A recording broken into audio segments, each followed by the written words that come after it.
travel agents or visit China Airlines website at www.china-airlines.com. Hey girl, that dress is nice. Where did you get that? You like it? I bought it online. Wow, where? It's really easy, simple, and fast. Just log on to www.easymall.asia and choose the style you want, view the details, order, and that's it. Easymall.asia?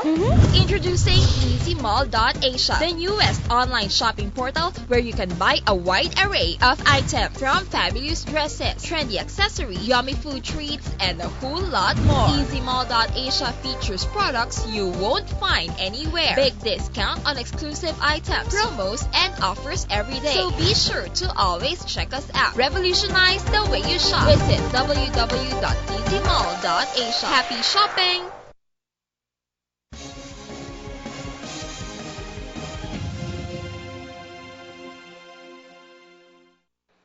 Senator Manny Pacquiao has returned as a member of PDP Laban. Paula Solmerano filed this report. Senator Emmanuel Manny Pacquiao has reaffirmed his membership on Friday with the new ruling party Partido Demokratiko Pilipino Lakas ng Bayan or PDP Laban after running under United Nationalist Alliance or UNA in the May 9 elections. Pacquiao took his oath during a luncheon in Makati City.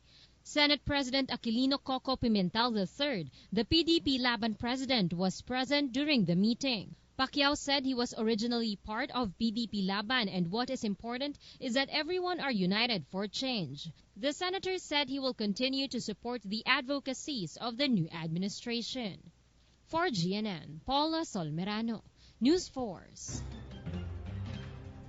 Government peace negotiators, or GPH, will ask to reschedule the resumption of peace talks from last week of July to the third week of August. The GPH will ask the National Democratic Front, or NDF, to consider the changes to ensure that all technical details related to the negotiations are addressed by both parties. Panel Chairman and Labor Secretary Silvestre Bello III said the possible new date could be on August 20 to 27th this year. President Rodrigo Duterte does want to be called His Excellency by all his cabinet members and heads of government departments and agencies in all official communications. Jeline Fule has the news. In a memorandum issued on July 15 by Executive Secretary Salvador Medialdea, President Rodrigo Duterte has ordered his cabinet members and heads of government departments and agencies to refrain from addressing him as His Excellency in all official communications. The memorandum contains that the President shall be addressed in all official communications, events, or materials as President Rodrigo Roa Duterte only, and without the term His Excellency. The dropping of the term His Excellency is made in keeping with Duterte's populist presidential style. Duterte encourages less ceremonial communications. Moreover, according to the palace, all members of the cabinet shall also be referred to as a secretary and without the term honorable in all official communications. For GNN, Jeline Fule, News Force.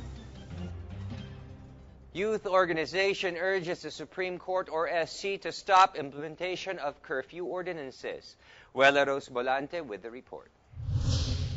Youth organization the Samahan ng Progresibong Kabataan or SPARC on Friday has urged the Supreme Court or SC to issue a certiorari in prohibition of the implementation of the curfew ordinances of the local government units of Manila, Quezon City, and Navotas City because of the alleged unconstitutionality. The said cities have already implemented curfew on minors from 10 p.m. to 5 a.m.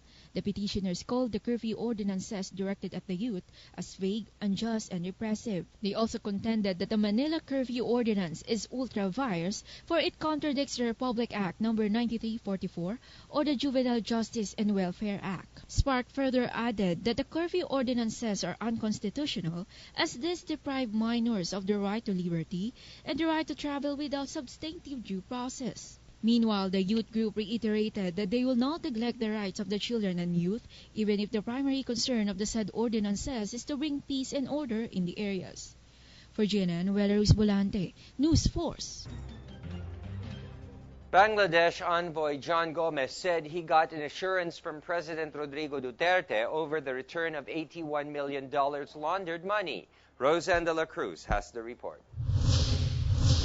President Rodrigo Duterte has given an assurance to Bangladesh envoy John Gomes that the Philippine government will do whatever it takes to hasten the recovery of the $81 million laundered money which found its way to the country. Gomes said he asked assistance on the matter from Duterte when they met last June 4.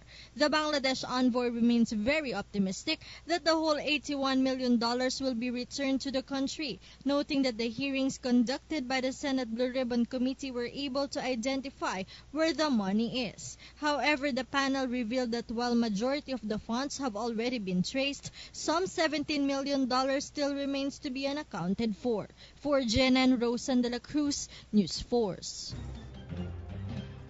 Senator Francis Pangilinan seeks pay hike for government doctors. Jeline Fule with more. Senator Francis Pangilinan filed a bill which seeks for an increase with a minimum salary grade of government doctors. The Government Doctor Salary Upgrading Act seeks to double doctors' minimum salary grade level from salary grade 16, which is 28,417 pesos on first tranche, to salary grade 24 or 56,610 pesos on first tranche. Pangilinan is hoping that through the proposed measure of raising the government doctor's salary grade, more doctors will be encouraged to work in public hospitals and won't have to seek for greener pastures abroad anymore. It can be noted that in 2013, the World Health Organization estimated that around 22,000 health professionals leave the country to work abroad every year. For GNN, Jeline Fule, News Force. Meanwhile, an official said Filipino drug convict Mary Jane Veloso will not be among the first round of executions carried out when capital punishment is resumed after a lull. Earlier, the Indonesian government decided to delay executions as it goals to focus on reviving the country's economy. While 16 prisoners are expected to be executed this year, the official bared that the number will be more than doubled next year. It can be recalled that Veloso got a last-minute reprieve after her alleged recruiter surrendered to the authorities in the Philippines last year. In other news, Uber, one of the Transportation Network Vehicle Service or TNVS, said that the LTFRB order suspending applications of TNVS impedes their goal to improve Metro Manila's gridlock. Paula Solmerano with the news. Amid the Land Transportation Franchising and Regulatory Board or LTFRB suspension of accepting transportation network vehicles or TNVS applications, Uber, an app-based vehicle service, said the order impedes their goal to improve Metro Manila's traffic. Uber said in a statement issued on Friday, it respects LTFRB's decision, but it impedes its goal to get more people in fewer cars. Uber added that fewer drivers for their service results to lower reliability of service for riders in Metro Manila, who have come to rely on Uber as a viable alternative to buying and driving their own private vehicles. The LTFRB has earlier issued Memorandum Circular number 2016-008, directing its technical division not to accept any TNVS application. It can be recalled that Uber Pool is a service launched in June that is able to match riders going towards the same direction in real time. So instead of using two cars, they can share one. For GNN, Paula Solmerano, News Force. Senator Villar launches urban gardening program for Baseco residents. Wela Rose Bulante has a story. Senator Cynthia Villar on Thursday has launched a training program on urban gardening for residents at Barangay 648, Baseco, Tondo, Manila. Spearheaded by Villar's Social Institution for Poverty Alleviation and Governance or CPAG, with cooperation of SM Foundation. Villar said the training program aims to practice and maximize agriculture in urban areas while also uplifting the livelihood of the residents. According to Villar, choosing Baseco to be the recipient of the project has been challenging for her, as many past projects have been rendered in the area but did not end up conducive for the residents in the long run. Baseco is a very big challenge for everybody. I think marami na nagpunta dito para tulungan ng Baseco, but medyo hindi talaga naging fully successful. Hopefully, hindi naman po namin ina-adapt ang buong Baseco itong